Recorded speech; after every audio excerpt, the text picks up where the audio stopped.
All right, your kit contains a square. This is a metal ruler that you can use for checking a thing to see if things are 90 degrees. You have an 8-in-1 screwdriver with different tips. You have a bag with some sandpaper and 8 screws, 2 long sides that have grooves in them. You have 2 short sides with grooves in them and the handles cut out, and you have a bottom. There are 3 pieces of sandpaper, 100 grit, 150 grit, and 220. The grit is how rough it is, 100 being the roughest, 220 being the smoothest. You can use this to smooth out any imperfections in the wood. You can even use it to round over the corners if you'd like. The 100 grit, it might be almost too aggressive if these are actually sanded up halfway decent. Some of the boards have a little bit rougher spots than others, but I might just start with the 150 because these aren't in terrible shape. I would use this to sand off things like pencil marks. Always sand with the grain.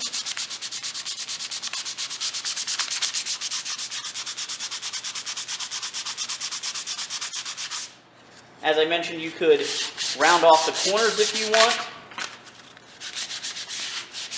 I usually like to do that on the top edge because your hand might bump into it a little bit. From time to time when using it, and that makes it feel soft. Even the edge of the handle feels good, so you're not busting your knuckle against a sharp corner.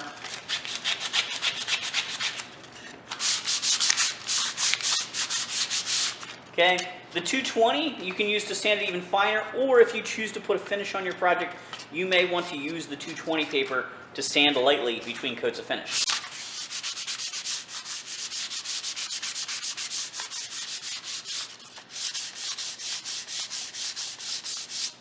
When I'm ready to assemble my project, I'm going to need my screwdriver, and I'm going to need to find the correct tip.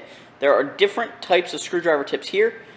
These ones that have a plus sign look to them are called Phillips head, and the fatter of the two will fit your screws nicely. I like to take one of my sanded end pieces and lay it down flat. I look at my bottom piece and find out which side looks the prettiest. This has kind of got the nicer look to it. There's actually a little chip here in the corner that I want to hide as best I can, so I'm aiming that down. I'm going to drop this into the groove on here and kind of center it. Okay?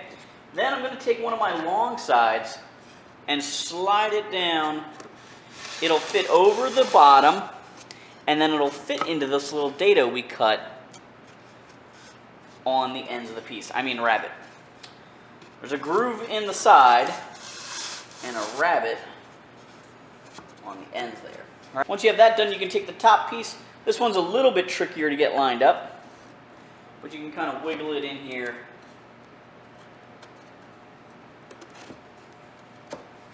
Find that spot that you want. This is a situation where you can use your square here to see how close to 90 degrees it is.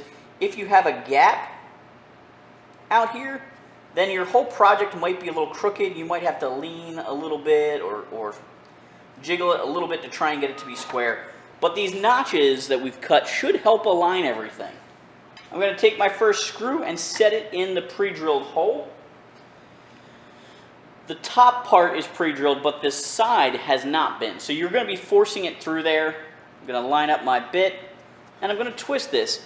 A little bit of downward pressure won't hurt. That'll help it kind of cut that thread into there. And I'm going to go down pretty tight till it kind of fits snug against the countersink.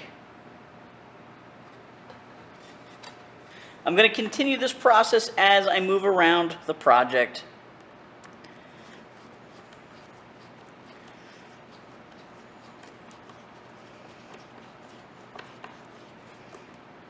Putting one screw in each hole.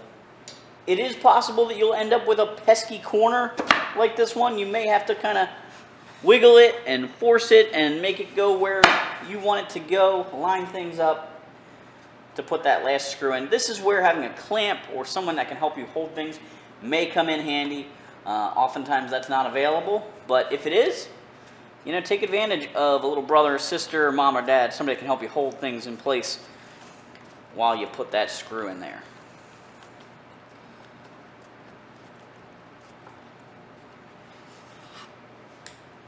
Once your whole project is screwed together, you could choose to use it like this, or you could put a coat of finish on it. You may notice a slight imperfection somewhere, maybe an edge sticks up, or one of your sides is a little bit rough. So you may do a little bit additional sanding. Just go back to your sandpaper. Remember, 150 grit's kind of medium. Maybe I want to round off that corner a little bit.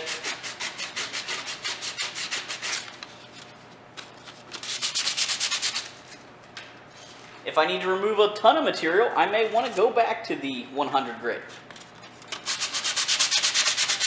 But remember, if you use 100 grit, you need to go back over that spot with 150.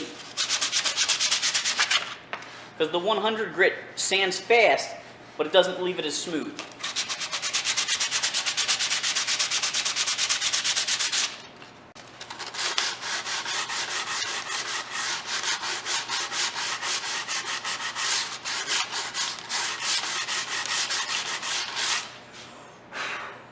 Alright, I hope you guys will enjoy your serving tray. I hope you find a use for them, whether it's for storage or for, breakfast in bed kind of situations. You've learned a lot, you've seen a lot through the process of making this. I know this isn't quite what you were hoping for when you signed up for woodworking, but I really think that this was kind of the best alternative we have.